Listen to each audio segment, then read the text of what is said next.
Hi everyone. So I'm back again to share my learning. I'm going to focus on the second podcast in the Math Pod series with Cathy Fosnot, which was about conferring. I'm going to do other ones aside from the Cathy Fosnot podcasts, but this is just kind of what's pressing at the time for me because a lot of it's kind of learning, so I'm trying to process it myself. So the first thing that I want to say is that Cathy oftentimes makes reference to knowing her landscape and knowing that content. And so I think that her landscape's a great representation of curriculum. But I would argue that knowing, deeply understanding any continuum of learning, like Alex Lawson or like Marion Small's Prime, or even the understanding of our curriculum as a continuum of learning. So not a snapshot, but this is where it is now, but there's also a before and an after, and this is how students might flow through it. I think that all those, any of those are extremely important.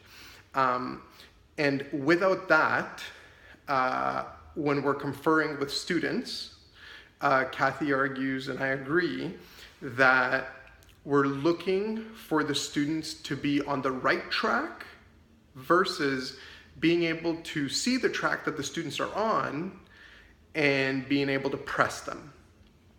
So I think those are two very different things, because if we're looking for the students to be on the right track, we're going to be continuously correcting them. But if we're trying to hear what track they're on, then we're going to be working in their zone of proximal development. And I think that there's one thing that was really cool that she said that urged teachers when they're conferring to not sit with the student with their own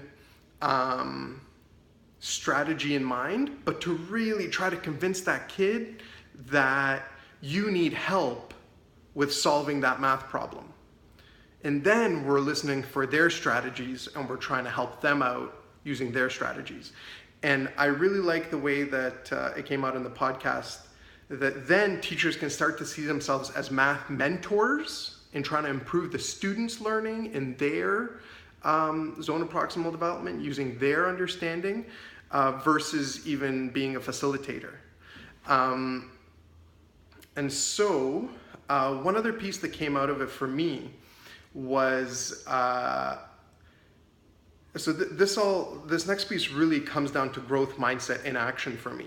And so there was a couple of things. One was just the physical part of sitting with the students. So whether it's on the carpet, whether it's in a group, anything like that, but sitting at their level to make them more comfortable, to understand that everybody's an equal partner in this. But then she mentioned something that I'd never heard before, but the fact that conferring is much more than content knowledge, but it's about a deep respect for their thinking and their mathematical ideas. And so this is where, to me, this is growth mindset in action, because if we can convince the students that we believe that their mathematical ideas are valuable, then they're going to walk around thinking that they're valuable contributors to our mathematical world that we belong to right now, right? So to me, that's really growth mindset in action if we think of conferring that way. And that brought me back to when I was in third year abstract algebra class. So it was a small class. I think there's maybe 25 of us. But during our final exam, which was like a 3-hour written exam, and it was worth like 50% of our mark, my professor, his name was Dr. Kohler, I'll never forget him, he sat with each one of us at different times during that exam and asked us questions about our thinking and helped us tweak our thoughts about what we were doing in this exam. So he took this extremely high pressure situation and made it like a mathematical thinking community, which was just amazing to feel at that level. And I would even say that myself, I had some imposter syndrome in math up until that point, and that was a turning point for me where I really felt like a mathematician working alongside him. Um, so moving from there, the next thing that really struck me was Cathy's discussion on preparation for a conference. And so this, I feel like maybe I'm disagreeing with her, but I don't know. But she said that it's hard to prepare for conferring with a student, and that you have to do it in the moment.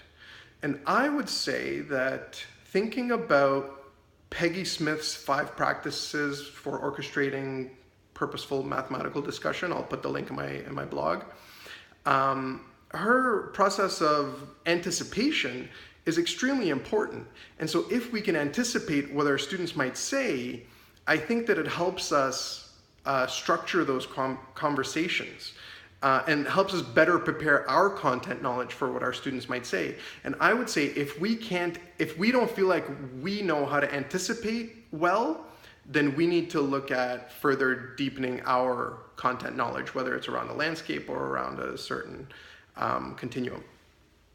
And finally, something very important came out of it is that to improve this preparation and to improve student conferring, it has to be in the moment. So I urge you, if you're a math teacher, seek out your coaches, seek out your co-teachers so that you can co-teach and co-plan, and even record yourself teaching so that you can give yourself some notes about what you might do with students in that situation next time. Because, I mean, there's so many kids and there's so much math going on, it's hard for us as teachers to fathom, to really think through everything that we know and to go through our whole repertoire in the moment.